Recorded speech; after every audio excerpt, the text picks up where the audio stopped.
Welcome everyone to another episode of Inside Out. I'm Joshua Strong. And I'm David Phillips. David, every week we bring another episode of MSU Inside Out, and I'm starting to wonder if anyone's watching wants to know what goes on behind the scenes. It's very important to know what goes on behind the scenes because it's a lot more work than just the 30 minutes they see each and every Thursday here. Exactly, and we're joined with Shalom Bear. Shalom, what's been your favorite part of the experience being on the show? Just kind of like, I guess, enjoying it more than I expected. I'm on like the print side of journalism, so I thought, oh well, I'll take this class because it's, you know, in my curriculum and everything, but like I've come to really like it, and like the teamwork is a lot of fun too because we're all working on something together, and that's a really fun thing to be a part of. Well, I hear that you have an exciting look at what goes on behind the scenes of making the show. Yes, I do.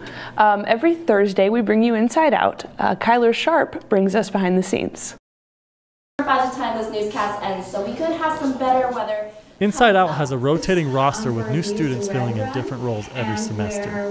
For Joshua Strong, it's just the opportunity he was looking for. The show's been a wonderful experience for me. I've enjoyed working with the cast and crew just to get this really professional setting so early on in college, and just in the college setting to be able to experience working in almost like a full-fledged news show has been awesome for me.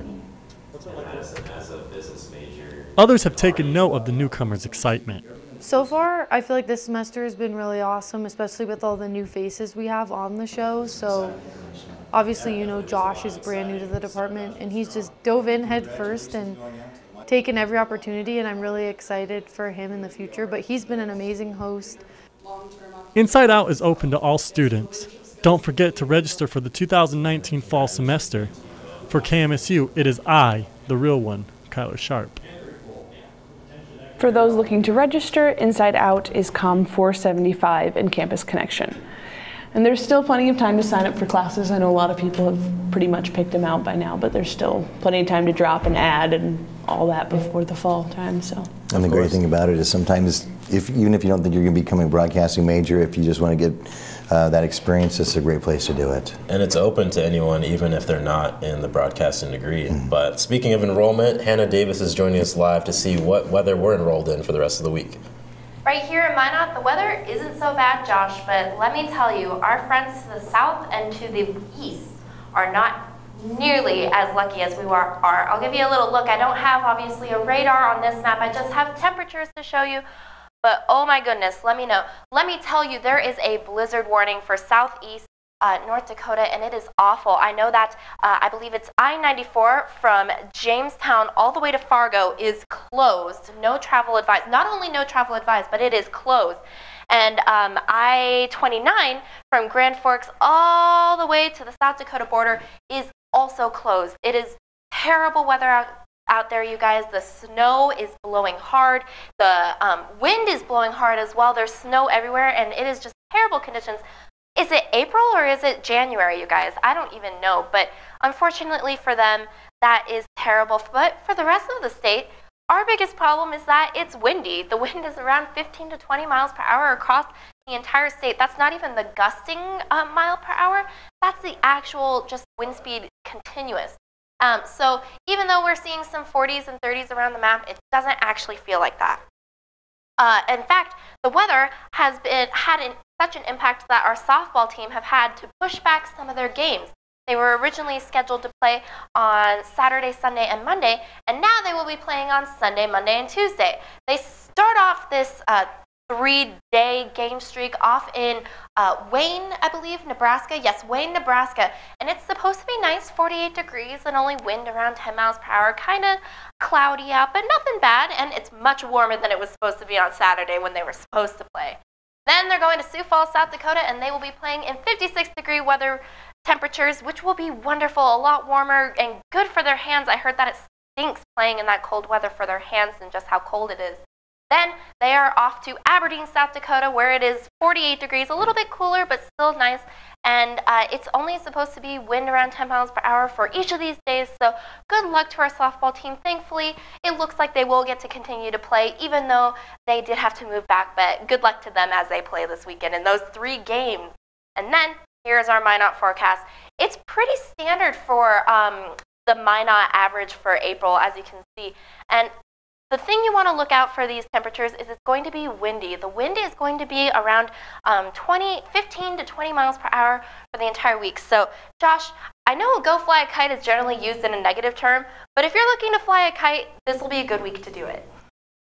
Absolutely. Thank you, Hannah, and safe travels to anyone traveling out of the local area, and good luck to the softball team as they go away. I am joined with Jacoby Wallace, the president of the MSU chapter of NAFME, which is the National Association for Music Educators. Jacoby, welcome to the show. Thanks for coming. Thanks for having me. So you guys are having a event coming up on April 13th called Mini Musician Camp. You want to tell us more about what that is exactly? Yeah, so this is the second year that NAFME is doing this camp. It's something that I thought of last year as a fundraiser. I'm also a cheer coach, and we did a very similar fundraiser where we brought in cheerleaders of a similar age, of second graders, and we had them learn a cheer, and they performed it at halftime show.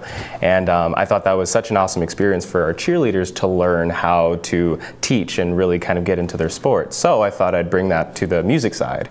So we have all of our college students teaching. They teach the 4 areas, which is song. They teach percussion instruments, boom whackers, and ukuleles. And it's completely student run. Everything that's been planned, everything that's been taught, all by students at Minot State. And it invites 2nd through 5th graders, and it's a full day of just music making and performing.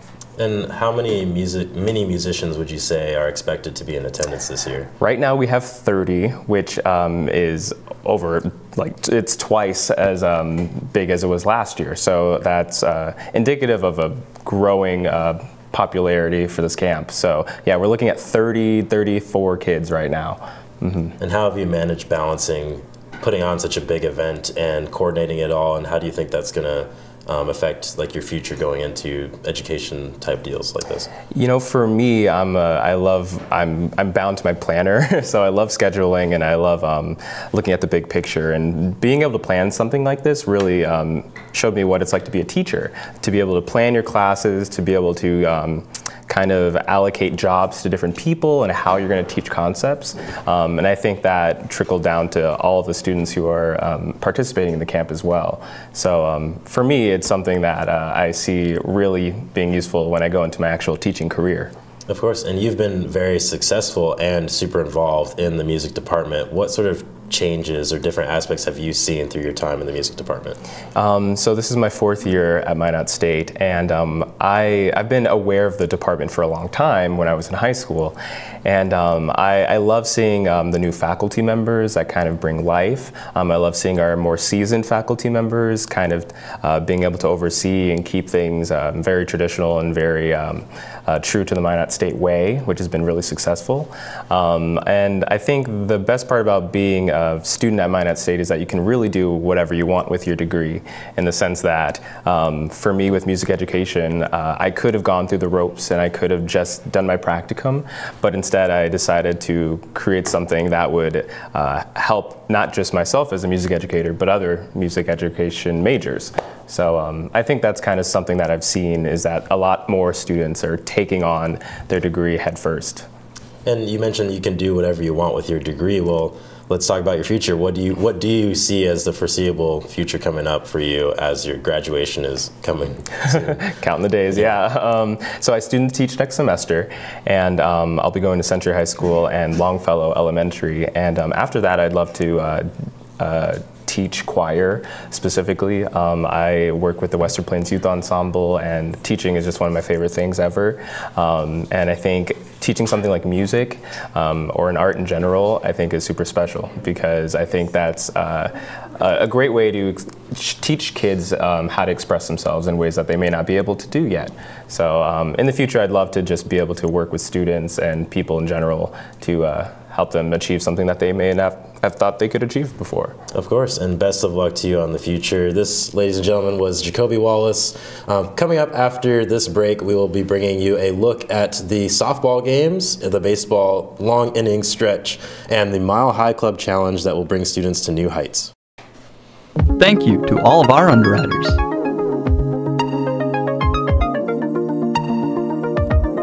All-American Trophies for all your screen printing and embroidery needs. ArtMate, offering custom frames, art supplies, and jewelry. Buffalo Wings and Rings, a sports restaurant experience located in South Minot. Badlands Bar and Grill, located on 31st Avenue in Minot. Fiance, with all your prom and bridal needs, located in downtown Minot. KCJB 910 AM, Minot's news and information station. Buffalo Wild Wings, wings, beer, sports. KIZZ FM Z94, playing today's hit music. Mix 99.9, Minot's music mix. Happy Joe's Pizza and Ice Cream, serving the Midwest since 1972. KRRZ, 1390 AM, Minot's classic hits. KZPR 105.3 FM, Minot's rock station. Jacobson Music, bringing music to the Northern Plains since 1980. Qdoba, easy, on time, full of flavor. MSU Beavers Hockey, online info at msubeavers.com. Forward Communication, connecting professionals in the Midwest. MSU Theater Department, year-round entertainment. The Red and Green, MSU's student-run newspaper. MSU Bookstore, for all your campus needs. Spicy Pie, pizza, grinders, beer. Magic City Hoagies, locally owned sandwich shop located in Southwest Minot. Taco John's, offering fresh tacos, burritos, nachos, and breakfast. Thrivent Financial, connecting faith and finances. PMQ Entertainment, performing at weddings, proms, and dances. The Pursuit, creating a place in Minot where everyone is welcome. Mouse River Players, community theater since 1971. H-Bar-B Construction, for all your oil field needs. Bear Scat Donuts, located on Broadway across from Minot State Campus.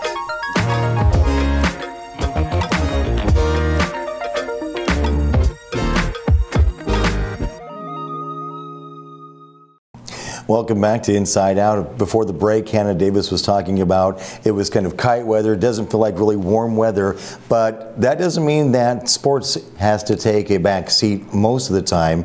And Taylor, you've got some information about what teams are actually able to play and a few cancellations as well too. Yeah, yesterday, as you guys know, it was a little more chilly than it was last week, but the softball and baseball teams actually stuck it out and grabbed some wins. So now I get to tell you guys about that right now. 3 hours and 38 minutes. That is how long Game 1 of Minot State softball's doubleheader with Bemidji State was yesterday. The Beavers made it an exciting game as the contest went 12 innings and ended in a walk-off single by senior Lauren Cowden. Cowden's game-winning RBI was just 1 of 3, and she was 3 for 7 at the plate. Freshman Kira Schwalik also led the team on offense, getting on base 3 out of 6 at-bats with 1 RBI. Game 2 was another nail-biter as the Beavers walked off once again with a score of 11-10. This time it was freshman Maggie Mercer who had a sacrifice fly to drive in the winning run in the bottom of the 7th. Leading the Beavers in Game 2 was Carly Coughlin, who was 3 for 4 with 3 RBIs on the day.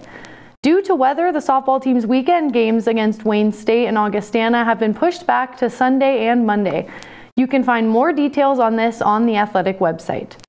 Softball was not the only team ending games in exciting fashion yesterday. MSU baseball's first game also ended in a walk-off against Wayne State.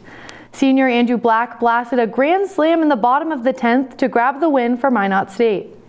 Black was 3 for 4 with 5 RBIs, and following Black on offense was freshman Jake Collins, who was 1 for 4 at the plate with one run scored. Game 2 was a slow game on offense for both teams, and the contest went scoreless for 7 innings until the Wildcats scored on a single. The Beavers could not match up as they fell 1-0 in Game 2. Senior Michael Borst was 1 for 4 at the plate, and the Beavers are back in action this weekend with a 3-game home series against Northern State. Last night, athletic teams took to the microphone as the 4th annual lip sync battle was held in the MSU Dome. Teams choreographed routines for judges as fans watched their favorite athletes perform. Taking third was the women's golf team, while second place went to the football team.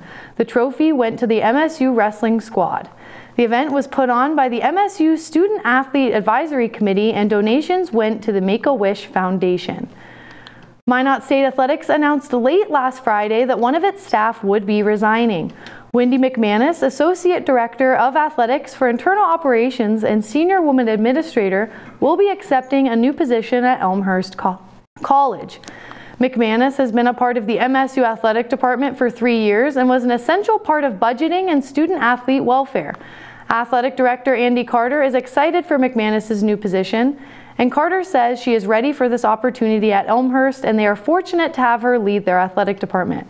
McManus will be taking on her new position as Athletic Director at Elmhurst in July. So a lot of exciting changes happening, especially with the baseball and softball team winning yesterday. They're on an upward climb, and I can't wait to see what they do with the rest of their seasons. Definitely. Yeah, and it's amazing because even though as cold as it was yesterday, baseball's just a spring sport, but that team really gets behind their players. Same with the softball team. They cheer each other on. They get really hype, and you wouldn't even know it was so cold. And I only believe it's only up for those teams. And speaking of upwards, Monica Rivera is going to join us with a live interview with the Wellness Center and their challenge that brings students to new heights. Minot State has their very own version of the Minot High Club. I'm here with Tate Haskins, an MSU staff member at the Rockwall. Thank you for being here.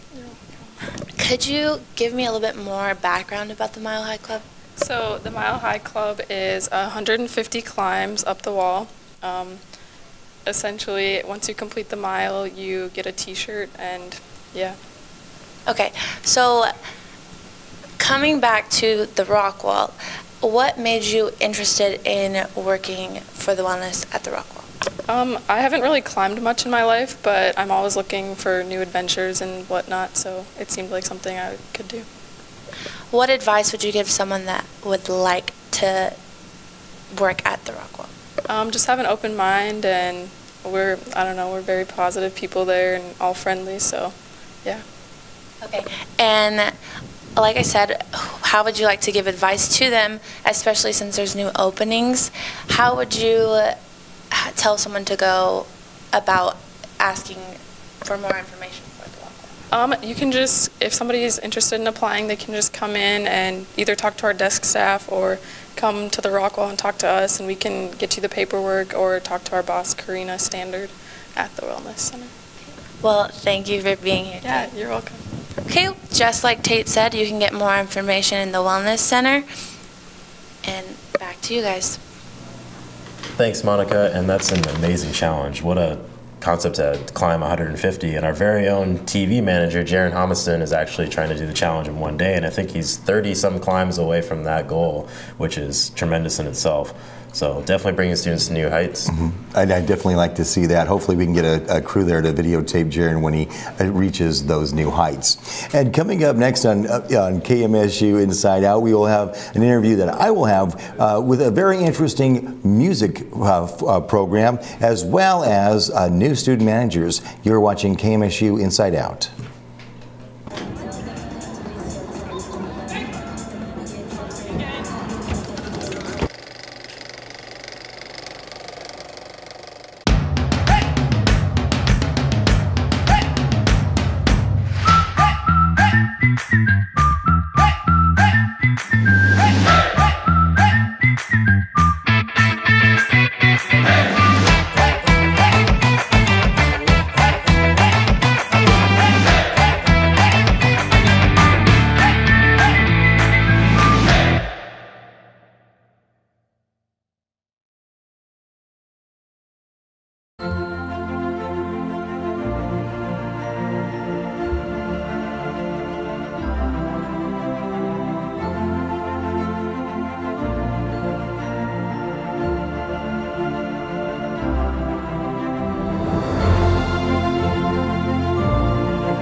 Welcome back to Inside Out. You know, learning to play a musical instrument is difficult enough. When you polish your skills, it can be even more difficult sometimes to find an audience to perform to. And here with me is Nikisa Gentry. Welcome to Inside Out. Thanks.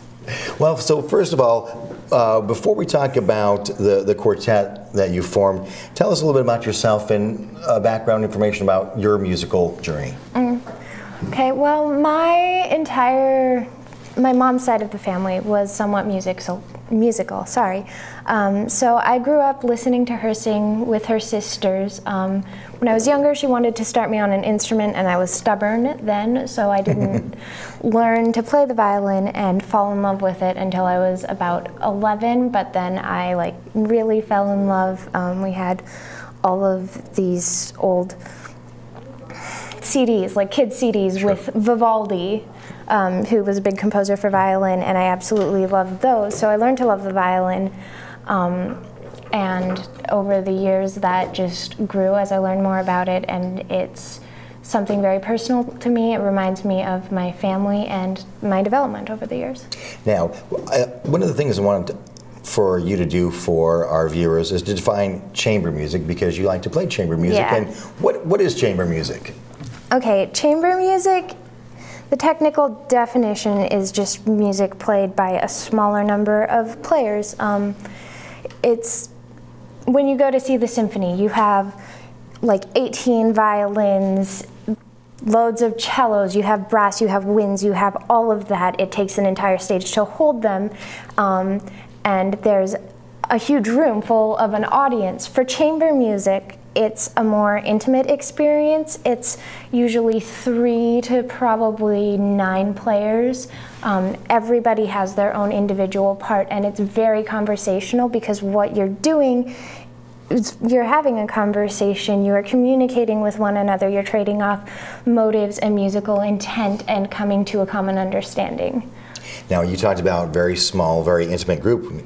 You have your own group formed with 4 individuals. Can you tell us about that?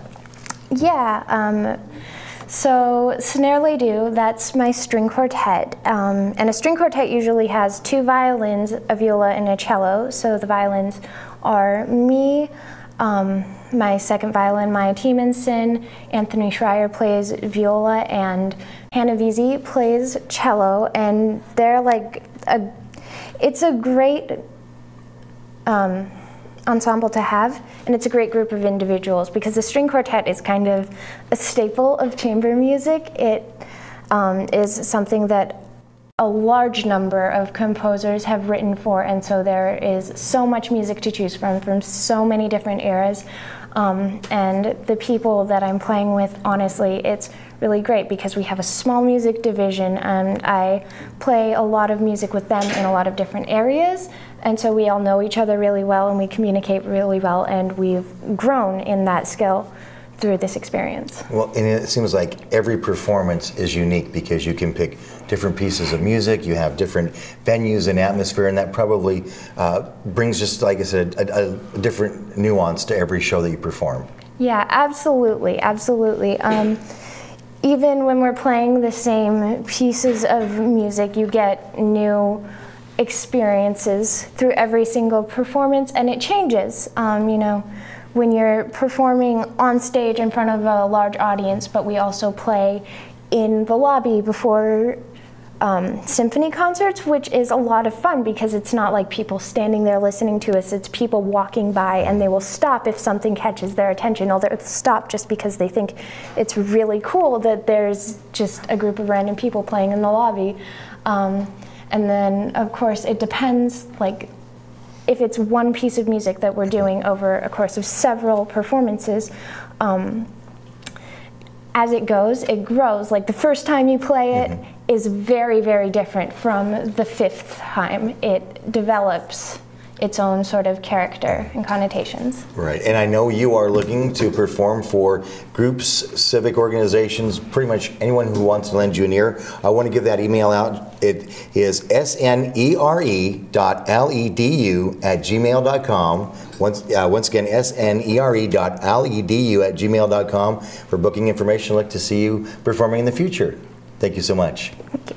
Now, not only is performing very difficult, Shalom, but managing is sometimes as more difficult because it's a big task, and you've got some information on some new managers that we'll see around this campus very soon. Yes, they're definitely a big part of the process for Inside Out.